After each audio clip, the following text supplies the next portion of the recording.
So how did I start writing? I started writing on a bet.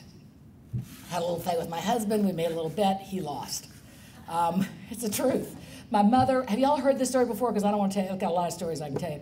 All right, so my mama died like 15 years ago, 16 years ago, and we had a house in our family on Sullivan's Island that had been in our family for 100 years. And when I have 3 brothers and a sister, and so when my mama died, they all wanted to sell the house to settle the estate, and I wanted to buy the house to keep the house in the family, and also because I really loved Sullivan's Island. I would take my children there, I don't know, 2 or 3 times a year when they were little, so they would know, their cousins and aunts and uncles, because they need to know who they are. They're not Yankees, my children. Thank you.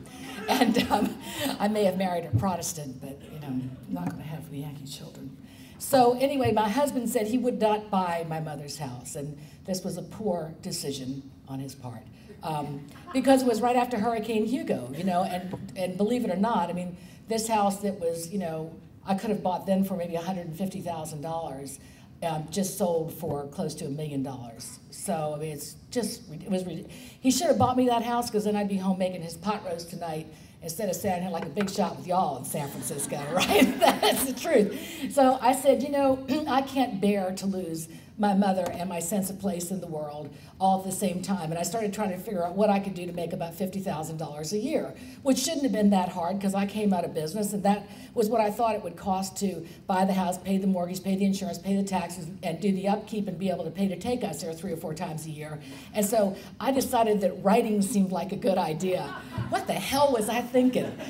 So anyway, so I said, you know what, I'm going to write a book, and I'm going to sell 1 million copies, and I'm going to buy Mama's house back, and you're not going to be able to come in the house. He said, well, let's see you do it. So I did. I sat down and I wrote Sullivan's Island, and a lot of people obviously gave me great advice on how to put this together, and I had a very nice publisher at the time who put the book out there, and the sales team sort of said, by golly, this girl's coming up, she was 44 years old, she wants to do this. This is great, we're going to help her. And they did, and Sullivan's Island was the book, and it went back to press 25 times, and there are 1,400,000 copies in print. Thank you. It's an incredible story, isn't it? Yeah. So then the problem with that is then you have to do it again.